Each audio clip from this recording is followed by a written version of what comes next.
Hello, our great future of India. Welcome to my channel Raj Study Club. आज हम class 10th का chapter electricity लेके आए आपके लिए। तो हम पहले वीडियो में बात कर चुके हैं कि इलेक्ट्रिसिटी अपनी टू टाइप्स की होती है, पहली स्टैटिक, दूसरी करंट इलेक्ट्रिसिटी। तो हमने पिछले वीडियोस में बात की थी स्टैटिक इलेक्ट्रिसिटी की, उसी में क्वांटाइजेशन ये बताया था आपको कूलॉम्स लॉ। आज हम बात करेंगे करंट इलेक्ट्रिसिटी की। किसकी बात करेंगे आज हम?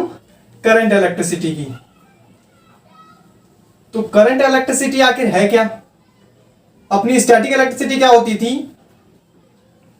कि अपनी स्टैटिक इलेक्ट्रिसिटी में चार्जेस मूव नहीं करते थे, और अपनी जो करंट इलेक्ट्रिसिटी होगी उसमें चार्जेस क्या करेंगे? मूव करेंगे।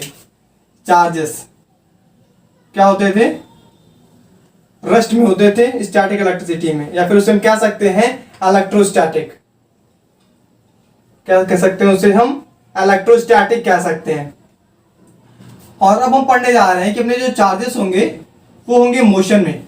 किस में होंगे चार्जेस? अपने मोशन में होंगे। तो जब चार्जेस मोशन में होते हैं तो ये जो चार्जेस होते हैं जो मूवमेंट करते हैं, ये भी दो टाइप के मूवमेंट करते हैं। अपना पहला आया कांस्टेंट वेलोसिटी से, एक उनकी वेलोसिटी कांस्टेंट रहती है, ऐसे चार्ज मूव करते हैं। और दूसरा वेरिएबल वेलोसिटी से। कैसी वेलोसिटी से? वेरिएबल वेलोसिटी से। तो वेरिएबल वेलोसिटी है जब अपनी वेलोसिटी वेरिएबल रहती है, यानी जब वेलोसिटी अपनी चेंज होती रहती है, इसका मतलब क्या हो रहा है? एक्सेलरेशन हो रहा है। आप 9th में पढ़ चुके हैं फिजिक्स के चैप्टर में। वेरिएबल वेलोसिटी हो रहा है, इसका मतलब कैसा मोशन है? ये एक्सेलरेटेड मोशन है। Accelerated motion. कैसा मोशन है ये? एक्सेलरेटेड मोशन है। और इस टाइप के जो इलेक्ट्रिसिटी होती है जिसमें चार्जेस वेरिएबल वेलोसिटी के साथ ट्रेवल करते हैं, इसमें एक्सेलरेशन मोशन होता है, उसे हम कहते हैं इलेक्ट्रोमैग्नेटिज्म। क्या कहते हैं हम? इलेक्ट्रोमैग्नेटिज्म। और ये अपनी कांस्टेंट वेलोसिटी है, ये अपनी जो कांस्टेंट वेलोसिटी है यही अपनी करंट इलेक्ट्रिसिटी। यही क्या? अपनी करंट इलेक्ट्रिसिटी। तो इसको देखा हमने, चार्जेस दो तरह के हैं। पहला हो गया अपना रेस्ट, दूसरा हो गया अपना मोशन। जो रेस्ट में चार्जेस होंगी ऐसे इलेक्ट्रिसिटी को हम कहेंगे इलेक्ट्रोस्टैटिक। इसको हमने इलेक्ट्रोस्टैटिक में हम पढ़ा।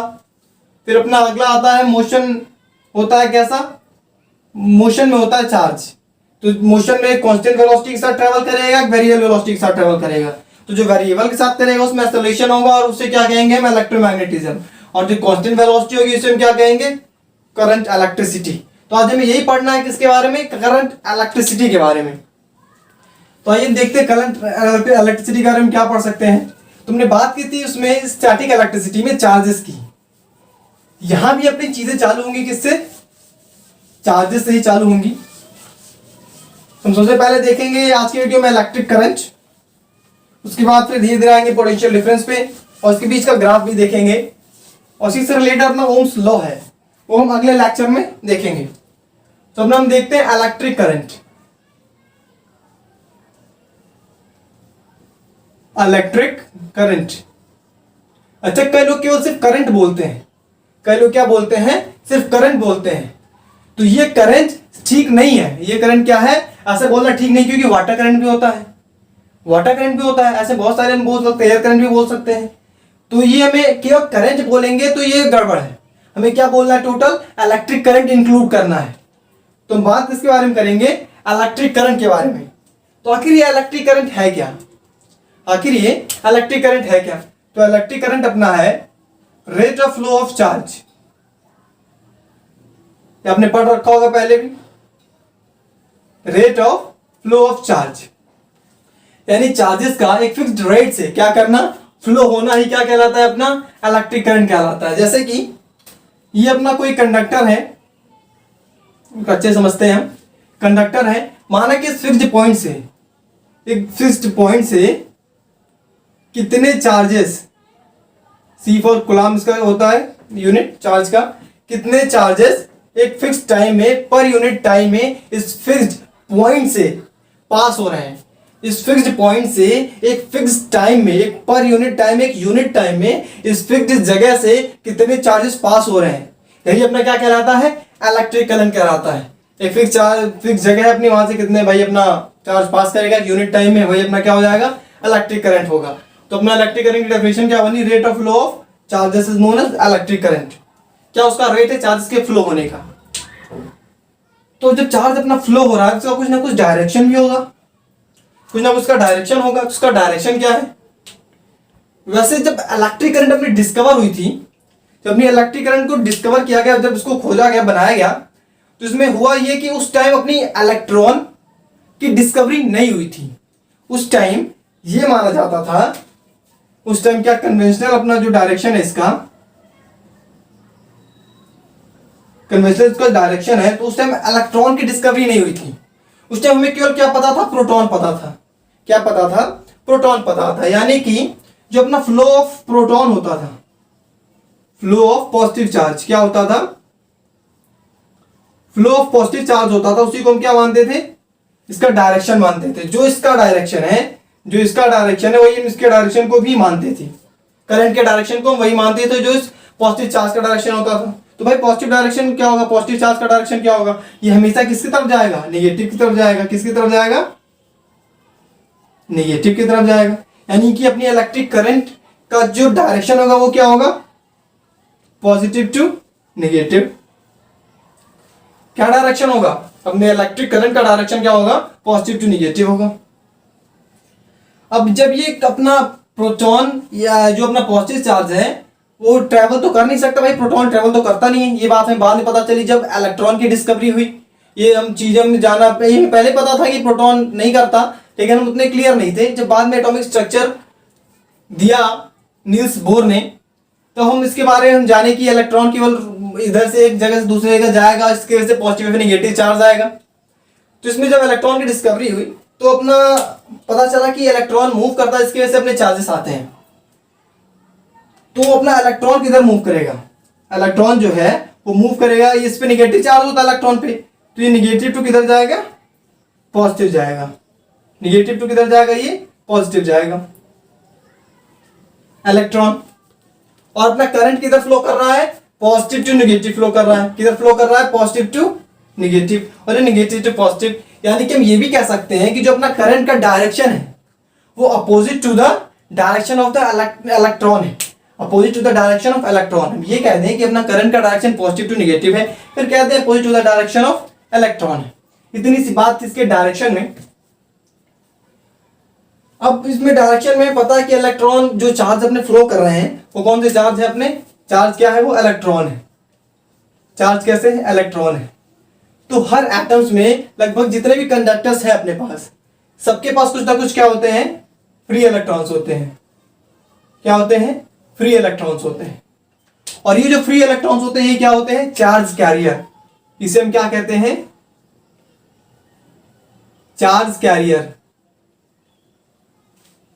और चार्ज कैरियर जो है, यानी कि जो अपने इलेक्ट्रॉन है जो चार्ज लेके जाते हैं, जो अपने इलेक्ट्रॉन है जो चार्ज लेके जाते हैं, इन्हीं को क्या कहते हैं, ऐसे इलेक्ट्रॉन जो अपने चार्ज लेके जाते हैं। ये जो फ्री इलेक्ट्रॉन है, इन्हीं फ्री इलेक्ट्रॉन को हम कहते हैं कंडक्शन इलेक्ट्रॉन। क्या कहते हैं हम, कंडक्शन इलेक्ट्रॉन। जो फ्री इलेक्ट्रॉन है चार्ज लेके जाएंगे, इन्हें हम क्या कह देंगे, सिंपली कंडक्शन इलेक्ट्रॉन। ये अक्सर ये एक नंबर बोर्ड एग्जाम में पूछ लिया जाता है एमसीक्यू में। अब तो एमसीक्यू पैटर्न अपना हो गया, 20 नंबर के अपने एमसीक्यू आते हैं, तो उसमें ये इंपॉर्टेंट टॉपिक हो गया कि उसके लिए हम आखिर बात करते हैं इसकी। यहां पे चार्जेस एक फिक्स पॉइंट से फ्लो हो रहे हैं। If Q is the charge flow from A point in time t, in time t, और ये इलेक्ट्रॉन इलेक्ट्रिक करंट को हम डिनोट करते हैं किससे, I से। किससे डिनोट करते हैं, I से डिनोट करते हैं electric current. If Q is charge flow from A point in time t, then I is equal to Q upon T। I is equal to Q upon T। Charge flow in unit time, rate of flow of charge. इसका मतलब एक unit time में कितना charge flow होगा। ये अपना हो गया क्या, इलेक्ट्रिक करंट हो गया। ये बात होगी अपनी इलेक्ट्रिक करंट की। अब इसकी यूनिट हम बात कर लेते हैं। यूनिट क्या होगी इसकी? कूलाम। चार्ज का क्या यूनिट है? कूलाम है। टाइम का क्या यूनिट है? सेकंड है। इसकी अपनी यूनिट क्या हो गई? कूलाम पर सेकंड हो गई। क्या लिख सकते हैं इसे हम? कूलाम पर सेकंड। और कूलाम पर सेकंड को हम क्या कहते हैं? एम्पियर कहते हैं। कूलाम पर सेकंड को हम क्या कहते हैं? एम्पियर कहते हैं। तो इस एम्पियर को हम डिनोट किससे करते हैं? ए से डिनोट करते हैं, एम्पियर को ए से। और ये नाम रखा गया अपना एंड्री मैरे एम्पियर, एक साइंटिस्ट हैं, एंड्री मैरे एम्पियर। इनके नाम पे रखा है क्योंकि इन्होंने ही इस चीज की डिस्कवरी की, इसको बताया, इसलिए कूलाम पर सेकंड एम्पियर। अच्छा, एक चीज इसमें ध्यान दे सकते हैं आप, कि जो अपना कूलाम पर सेकंड है, ये टोटल कोई फंडामेंटल चार्ज नहीं है, F for fundamental, C for charge. लेकिन जो अपना ये एम्पियर है, ये कैसा चार्ज है? ये फंडामेंटल चार्ज है। कैसा चार्ज है? Fundamental charge. आप सबने पढ़ा होगा 7 फंडामेंटल यूनिट्स, उसमें एक इलेक्ट्रिक करंट भी आता है जिसका यूनिट क्या है? एम्पियर है। ये अपना फंडामेंटल चार्ज है, जबकि कूलाम पर सेकंड अपना फंडामेंटल चार्ज नहीं है। कूलाम पर सेकंड अपना फंडामेंटल चार्ज नहीं है। तो जैसे कि हमें माना कि 1 एम्पियर को करना हो, 1 एम्पियर को हमें डिफाइन करना हो, तो हम कैसे डिफाइन कर सकते हैं? 1 एम्पियर को हमें डिफाइन करना हो, let's we define 1 ampere current. तो हम डिफाइन ऐसे कर सकते हैं कि अमाउंट ऑफ चार्जेस, क्या डिफाइन कर सकते हैं? Amount of charges flow in 1 second, flow in 1 second, यानी कि 1 एम्पियर इसको हम क्या लिख सकते हैं? 1 कूलाम पर सेकेंड। यानी कि 1 सेकेंड में अगर 1 कूलाम, 1 सेकेंड में अगर 1 कूलाम चार्ज फ्लो होगा तो उसको क्या कह देंगे? हम 1 एम्पियर कह देंगे। अपना जो यूनिट टाइम में चार्ज फ्लो होता है वो अपना करंट होता है। करंट को किसमें नापते हैं? एम्पियर में नापते हैं। और जब 1 एम्पियर करंट होगा, इसका मतलब 1 सेकेंड में अपना 1 कूलाम चार्ज क्या हो रहा है? फ्लो हो रहा है। 1 एम्पियर चार्ज फ्लो हो रहा है। अच्छा, इसकी एम्पियर की कुछ छोटी यूनिट्स भी हैं, एम्पियर कुछ छोटी यूनिट्स भी हैं, बात कर लेते हैं इधर कि वो छोटी यूनिट्स और क्या है? मिली एम्पियर है, माइक्रो एम्पियर है। 1 एम्पियर में 10 की पावर -3, सॉरी 1 एम्पियर में 1 मिली एम्पियर में 10 की पावर -3 एम्पियर होता है। इसको उल्टा कर दें हम तो 1 एम्पियर में 10 की पावर 3 मिली एम्पियर होगा। ऐसे ही 1 एम्पियर में 10 की पावर 6 माइक्रो एम्पियर होगा। बात आपको समझ में आ रही है?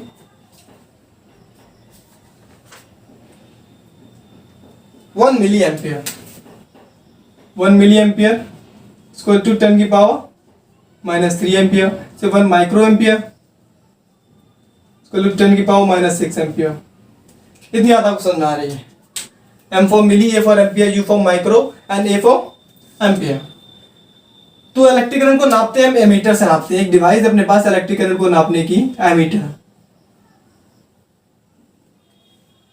कौन सी डिवाइस है? एमीटर डिवाइस है। तो हम ये देख ले, हमने करंट का फॉर्मूला क्या देखा? I equal to Q upon T। I equal to हमने क्या देखा? Q अपॉन T देखा। कई कई जगह ये आई अपना कैपिटल आई भी लिखा रहता है, स्मॉल आई भी लिखा रहता है, कैपिटल आई भी लिखा रहता है। कई जगह अपना ये जो क्यू है ये कैपिटल क्यू भी लिखा रहता है। कोई प्रॉब्लम नहीं, इसमें आपको फंसना नहीं है कि ये स्मॉल है कैपिटल है, दोनों ही सही है। तो इसी करंट में हम आगे एक देख लेते हैं टर्म, एवरेज करंट क्या है अपना? एवरेज करंट क्या है? एवरेज करंट अपना है delta Q by delta T. Average current क्या है अपना? Delta Q by delta T. बहुत ही इंपॉर्टेंट फॉर्मूला है रिलेटेड टू कॉम्पिटिशंस और बोर्ड्स एग्जाम्स, अक्सर कॉम्पिटिशन में पूछे जाते हैं। यहाँ पे डेल्टा का क्या मतलब है? डेल्टा का मतलब ये है कि अपना चार्ज बहुत ही स्मॉल टाइम इंटरवल में देखा गया, बहुत ही छोटा चार्ज है ये। डेल्टा का मतलब क्या है? ये बहुत ही स्मॉल चार्ज है। जैसे अपना डेल्टा टी का मतलब क्या है? ये बहुत ही शॉर्ट टाइम इंटरवल में चार्ज देखा जा रहा है, जो अपना एवरेज करंट है। जैसे कि इसको हम और भी अच्छे से लिख दें, मैं माना कि एवरेज करंट निकालना होता है तो हम करते क्या हैं? Q2 minus Q1 upon T2 minus T1। ये जो अपना सेकेंड चार्ज है minus first charge, and second time है minus final charge minus initial charge, हम क्या कह सकते हैं, final time minus initial time. तो ये अपना फॉर्मूला किसका है, एवरेज करंट का फॉर्मूला है ये, एवरेज करंट का। हमने करंट देख लिया, हमने एवरेज करंट देख लिया। इसी में एक और टाइप का करंट आता है जिसे हम कहते हैं इंस्टेंटेनियस करंट, जिसे हम कहते हैं इंस्टेंटेनियस करंट। अच्छा, जो अपना एवरेज करंट है, एवरेज करंट है, इसे ये क्या होता है, इससे ये इंस्टेंटेनियस करंट अलग कैसे है। तो इंस्टेंटेनियस करंट होता ये है dq/dt। अभी आपको समझाते हैं आखिर इन दोनों में अंतर क्या है, इन दोनों में अंतर क्या है। एक एग्जांपल से आपको बात क्लियर करते हैं। जैसे कि एक फिक्स टाइम, एक एग्जांपल ले लें, न्यूमेरिकल से आपको क्लियर करते हैं। टाइम t1 अपना माना कि 0 सेकेंड है और time t2 equal to 2 second है। और जब टाइम अपना t1 0 सेकेंड है, अपने पास चार्ज कितना है, q1 चार्ज अपने पास है, let's suppose 3 coulomb. And time t2 जब अपना 2 सेकेंड है, तो हम ये लिख लें, चार्ज अपना मान लेते हैं 9 कूलम। अब हमसे कोई कहे कि हमें क्या निकालना है, एवरेज करंट निकालना है। क्या निकालना है, एवरेज करंट निकालना है। तो एवरेज करंट कैसे निकलेगा, हमें फॉर्मूला पता है एवरेज करंट का, सिंपल सा फॉर्मूला भी पता है इसका, Q2 minus Q1 upon T2 minus T1। अपना Q2 क्या है, 9 कूलम है, क्या है, 9 कूलम है। ये Q1 इसको लिख देते हैं, इसको Q2 लिख देते हैं। ये 9 कूलम है और Q1 क्या है अपना 3 कूलम है, माइनस और T2 माइनस T1। T2 अपना क्या है 2 second and T1 0 second. 9 minus 3 6 upon 2 equal to 3 ampere. Current किसमें नापते हैं। तो हमने ये देखा कि इसका एवरेज करंट क्या आ रहा है, 3 एम्पियर आ रहा है। यानी ये भी कह सकते हैं कि 0 to 2 सेकेंड में अपना जो एवरेज आ रहा है 3 आ रहा है एम्पियर। लेकिन क्या ये 3 एम्पियर हर जगह बराबर है, क्या अपने 0 टाइम पे भी 3 एम्पियर है, टाइम 1 सेकेंड पे भी 3 एम्पियर है और टाइम 2 सेकेंड पे भी 3 एम्पियर है। जी नहीं, ऐसा नहीं है, ऐसा नहीं है। क्यों, ये अपना क्या हो रहा है, चार्ज बढ़ रहा है, चार्ज अपना बढ़ रहा है। पहले अपना Q1 टाइम 0 पे अपना 3 कूलम, तो जो अपना एवरेज चार्ज आ रहा है वो 3 आ रहा है। यानी कि ओवरऑल कहीं एक्यूरेट में चार्ज नहीं पता चल रहा। हमें क्या एक्यूरेट चार्ज पता चल रहा है कि टाइम 1 सेकेंड पे कितना है, ये तो पता नहीं चल रहा हमें। ओवरऑल करंट का एवरेज हमने निकाला है कि ओवरऑल करंट का हमने एवरेज देखा तो अपना वो 3 एम्पियर आया। लेकिन एक फिक्स टाइम इंटरवल पे जैसे 1.25 सेकंड पे अपना क्या 3 एम्पियर है, ऐसा हम इससे नहीं कह सकते। तो इसी चीज के लिए हम यूज करते हैं इंस्टेंटेनियस करंट। इसी चीज के लिए हम क्या यूज करते हैं, इंस्टेंटेनियस करंट। इंस्टेंटेनियस करंट क्या है, dq/dt। यानी कि एक फिक्स टाइम इंटरवल पे, एक फिक्स टाइम पे इसको हम निकालते हैं, फिक्स टाइम पे। तो एक्यूरेट टाइम पे पता चलेगा कि उस टाइम पे उसका करंट कितना है, एक फिक्स पॉइंट पे, एक फिक्स टाइम पे करंट कितना है। तो ये बात आई है dq/dt क्या है। तो ये अपना रिलेटेड है डिफरेंशिएशन से। ये अपना किससे रिलेटेड है, डिफरेंशिएशन से। डिफरेंशिएशन आपके 11th क्लास का टॉपिक है, तो इसको अभी हम लीव कर देते हैं कि इंट्रोडक्शन देके इसके बारे में। इसमें होता क्या है कि हम t के टर्म में q को क्या करते हैं, डिफरेंशिएट करते हैं।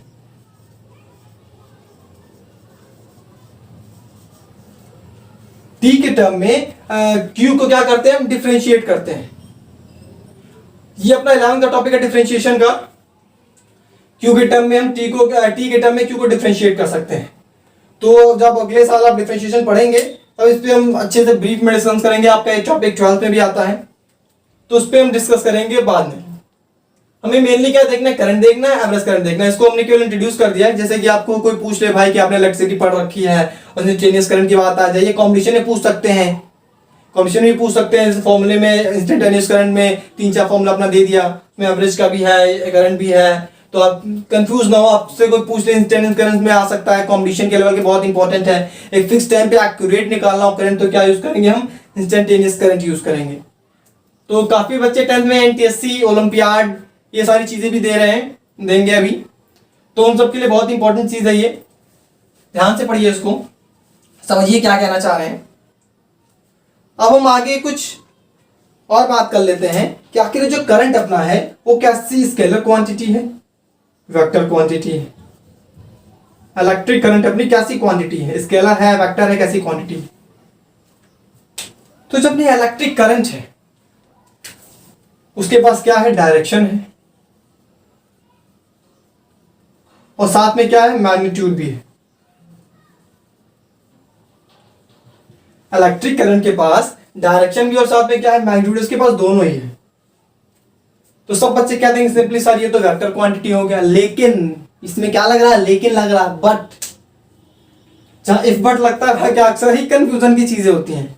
इसके पास डायरेक्शन भी है, मैग्नीट्यूड भी है, लेकिन ये वेक्टर क्वांटिटी नहीं है, ये वेक्टर क्वांटिटी नहीं है। अब ये पूछेंगे वेक्टर क्वांटिटी क्यों नहीं है, इसके पास डायरेक्शन भी और क्या है, मैग्नीट्यूड भी है। तो ये वेक्टर क्वांटिटी इसलिए नहीं है क्योंकि ये क्या फॉलो नहीं करता, vector law of addition follow नहीं करता।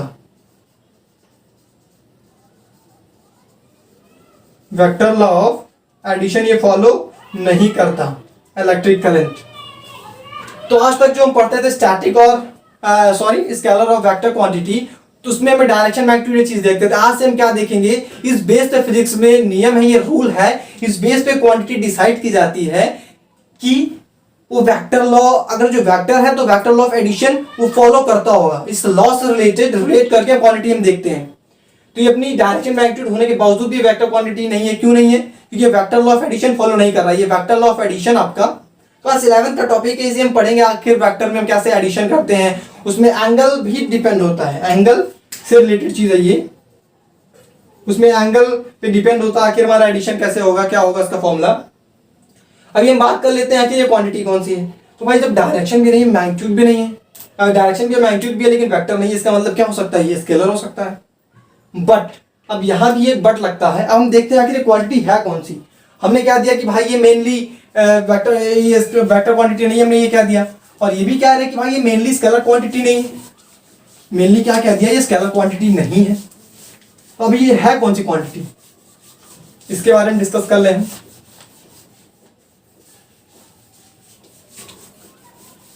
डायरेक्शन में मैग्नीट्यूड है फिर भी ये वेक्टर नहीं है। क्यों नहीं है, क्योंकि ये vector law of addition follow नहीं करता। और हमने क्या दिया कि ये मेनली स्केलर क्वांटिटी भी नहीं है। तो मेनली आज तक हमने पढ़ा था स्केलर क्वांटिटी होती है, वेक्टर क्वांटिटी होती है। आज हम एक अगला टर्म और भी जान लेते हैं कि जो अपनी क्वांटिटी होती है वो तीन तरह की होती है। क्वांटिटी होती है तीन तरह की, पहली अपनी स्केलर, दूसरी अपनी वेक्टर, और अपनी तीसरी क्वांटिटी आती है उसे कहते हैं टेंसर क्वांटिटी। क्या कहते हैं, टेंसर क्वांटिटी। तुमने क्या क्या दिया कि इलेक्ट्रिक करंट जो है वो वेक्टर क्वांटिटी नहीं है, और हम क्या नहीं कि वो मेनली स्केलर भी नहीं है। तो अपनी कौन सी क्वांटिटी है, वो मेनली टेंसर क्वांटिटी है। मेनली कौन सी क्वांटिटी है, टेंसर क्वांटिटी। लेकिन जो टेंसर क्वांटिटी है आपके सिलेबस में नहीं है। ये आपके सिलेबस क्या यकीनन ये 12th में भी नहीं है, और यहां तक कि ये बीटेक के सिलेबस में भी नहीं पाया जाता है। बीटेक के सिलेबस में भी नहीं पाया जाता है ये टेंसर क्वांटिटी। जो प्योर फिजिक्स अपना लेंगे, जो पीएचडी करेंगे वगैरह, उनके साथ वो लोग इस पे डिस्कशन करेंगे टेंसर क्वांटिटी पे। तो ये मेनली टेंसर क्वांटिटी से मानते हैं, इलेक्ट्रिक करंट को क्या मानते हैं, tensor quantity. But according to your syllabus हम ये देखते हैं, इसे हम स्केलर क्वांटिटी में डिनोट कर सकते हैं। ये स्केलर क्वांटिटी में क्या कर सकते हैं, इसे डिनोट कर सकते हैं। अभी आपके लेवल पे जैसे सपोज आप कोई कॉम्पिटिशन दे रहे हैं, उसमें एमसीक्यू टाइप अक्सर क्वेश्चन आते हैं। तो आपके अगर जो आप इलेक्ट्रिक करंट पूछता है कि कौन सी क्वांटिटी है, तो आप अगर जो टेंसर क्वांटिटी है तो आंख बंद करके टेंसर क्वांटिटी पे टिक मार सकते हैं, बिल्कुल आपका सही है। बट अगर जो टेंसर क्वांटिटी नहीं दी रहती है, स्केलर दी रहती है, वेक्टर दी रहती है, वन और टू बोथ दी रहती है, नन दी रहती है, तो आप क्या कह देंगे, आप स्केलर क्वांटिटी कह सकते हैं। तो इलेक्ट्रिक करंट को हम क्या मानते हैं, इस लेवल पे स्केलर क्वांटिटी मानते हैं। मेनली ये टेंसर क्वांटिटी है, बट अभी इसके बारे में हमारे सिलेबस में नहीं है, तो मेनली इसको क्या मान लेंगे, अपना ये स्केलर क्वांटिटी मान लेंगे। क्या मान लेंगे, स्केलर क्वांटिटी है। तो ये स्केलर क्वांटिटी जब होती है, तो जितनी भी स्केलर क्वांटिटीज होती है उससे हम क्या कहते हैं, अलजेब्रिक सम उसका कर सकते हैं। उसको हम क्या कर सकते हैं, अलजेब्रिक सम कर सकते हैं। अलजेब्रिक सम का मतलब, जैसे इलेक्ट्रिक करंट, किसी वायर में इलेक्ट्रिक करंट इधर गया, कितना एम्पियर, 2 एम्पियर। कितना एम्पियर जा रहा है इधर, 2 एम्पियर। और इधर शायद 2 एम्पियर आया। इधर से करंट अपनी आई कितनी, 8 एम्पियर। और सीधे जाएगा, तो इससे हम ऐसा वेक्टर ये जिसमें डायरेक्शन है, लेकिन इसे हम क्या मानते हैं, स्केलर मानते हैं। इसे हम सिंपली क्या कर सकते हैं, अलजेब्रिक सम कर सकते हैं, मतलब जो इसमें अलजेब्रा दिया है उसको हम ऐड कर सकते हैं। तो इसमें 2 + 8 सिंपली क्या हो जाएगा, ये 10 एम्पियर। सिंपली हम क्या कर देंगे, इसे 10 एम्पियर क्या देंगे, इसका अलजेब्रिक सम हो जाएगा। हमने इतनी बात कर ली। अब इस पे हम एक दो न्यूमेरिकल्स देख लेते हैं, कुछ क्वेश्चन देख लेते हैं, सिंपल से क्वेश्चन देख लेते हैं। सपोज अपना क्या हो गया, चार्ज हम अपना मान लें और कुछ टाइम मान लें। टाइम अपना मान लेते हैं 2 सेकेंड और चार्ज मान लेते हैं 6 कूलम। हमें निकालना क्या, आई निकालना है। What is I? बहुत ही सिंपल है, आपके लिए सब लोग निकाल सकते हैं। क्या लिख देंगे, आई = Q/T। क्यू क्या है अपना 6 कूलम है, टाइम क्या है 2 सेकेंड है, तो 2 × 3 = 6, 3 कूलम पर सेकेंड, या फिर क्या दें 3 एम्पियर। आसानी से कह सकते हैं। इसमें अगला क्वेश्चन देख लें। लेट्स सपोज अपना करंट है 6 एम्पियर का और टाइम अपने पास दिया हुआ है 6 सेकेंड। हमें निकालना क्या है, इसको मिनट में ले लेते हैं, टाइम को किस में ले लेते हैं, मिनट में ले लेते हैं। टाइम को मान लिया कि 5 मिनट दिया हुआ है, टाइम को मान लिया 5 मिनट दिया हुआ है। हमें निकालना है चार्ज। What is charge? तो इसमें फॉर्मूला में पता है, फॉर्मूला पुट कर देंगे, आई = Q/T। आई अपना दिया हुआ है, क्यू दिया, हमें क्या निकालना है, आई अपना दिया है, टी दिया, हमें निकालना है क्यू। आई की जगह हम रख सकते हैं 6 एम्पियर, क्यू सीधे पुट कर दे, हमें निकालना, टी की जगह हम रख सकते हैं 5 मिनट। तो 5 मिनट तो इसको हम रख नहीं सकते, क्यों नहीं रख सकते भाई, अपना यूनिट क्या है, कूलम पर सेकेंड है। ऊपर कूलम और नीचे किसमें होगा, सेकेंड में। हम सेकेंड में कन्वर्ट कर लें, 1 मिनट = 60 सेकेंड, 5 मिनट = 5 × 60, 300 सेकेंड। हम क्या इधर पुट कर लें, 300 सेकेंड पुट कर लें। हमें क्यों निकालना है, सिंपली हम इसको इधर ले जा सकते हैं, 6 × 300, 1800 कूलम आ गया। ये क्या आ गया, 1800 कूलम आ गया। ये बहुत बहुत बढ़िया अमाउंट हो गई भाई कूलम भी अपनी। बट न्यूमेरिकल ऐसे आ सकते हैं, कोई दिक्कत नहीं है। एक और आपके लिए न्यूमेरिकल ले लें, अच्छा सा न्यूमेरिकल एक और ले लें आपके लिए। आप जितने न्यूमेरिकल प्रैक्टिस करेंगे उतना ही आपका बेसिक स्ट्रांग होगा। ये कॉम्पिटिशन्स, बोर्ड एग्जाम सब में के लिए ही अपने ये न्यूमेरिकल्स बहुत ही इंपॉर्टेंट है, बहुत ही इंपॉर्टेंट है ये। तो अपना ये देखते हैं, एक न्यूमेरिकल क्वेश्चन ले लेते हैं आपके लिए कि अपना करंट की हम वैल्यू कोई ले लें। करंट है अपना 5 एम्पियर, कब, जब अपना टाइम है 2 सेकेंड। 2 सेकेंड पे अपना करंट है 5 एम्पियर। I1 मान लेते हैं इसको, I2 9 एम्पियर है, और मतलब टाइम कितना है 4 सेकेंड। टाइम कितना है 4 सेकेंड टाइम है। हमें निकालना क्या है, क्यू निकालना है। हमें क्या निकालना है, क्यू निकालना है। तो ना फॉर्मूला क्या होता है, फॉर्मूला हम देखते हैं। फॉर्मूला अपना होता है = Q/T। सिंपल सा फॉर्मूला सबको पता है। तो हमें निकालने से पहले क्या निकालना पड़ेगा, अपने पास आई दिया है, टी दिया है, हमें क्यू निकालना है। तो हम ये पहले देख लें कि ये टोटल करंट कितना अपने पास, टोटल करंट कैसे निकाल सकते हैं हम, I2 - I1 कर देना, टोटल करंट आ जाएगा, बिल्कुल आ जाएगा। 9 ampere - 5 ampere, 9 - 5 = 4 ampere. Total current क्या है अपना 4 एम्पियर आ गया। टोटल टाइम ऐसे भी निकाल सकते हैं हम, टोटल टाइम क्या हो जाएगा अपना 4 - 2 = 2 सेकेंड। अपना क्या आया, करंट आया, टोटल करंट आया अपना,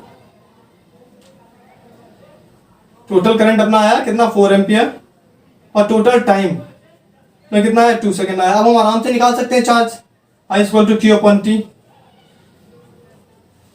क्या हो जाएगा, आई की वैल्यू अपनी हो जाएगा 4 एम्पियर, क्यू अपने को फाइंड आउट करना है, टी हो जाएगा 2 सेकेंड। Q = 4 × 2 = 8 coulomb.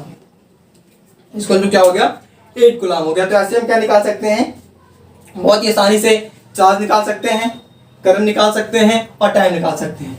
तो आज हमने मेनली बात की करंट इलेक्ट्रिसिटी में इलेक्ट्रिक करंट की। अब अपने अगले लेक्चर में बात करेंगे आपसे कि आखिर इलेक्ट्रिक करंट फ्लो कैसे होता है। उसमें अपना एक नया टर्म आएगा जिसे हम कहते हैं पोटेंशियल डिफरेंस या फिर कहते हैं इलेक्ट्रिक पोटेंशियल। इलेक्ट्रिक पोटेंशियल और पोटेंशियल डिफरेंस में भी अंतर है। तो अगले टर्म में हम ये बात करेंगे कैसे इलेक्ट्रिक करंट फ्लो होगा अगले लेक्चर में, और साथ ही बात करेंगे ओम्स लॉ की। तब तक आप लोग इसको रिवाइज करते रहिए, नोट्स बनाते रहिए, पढ़ते रहिए, एंजॉय करिए। धन्यवाद।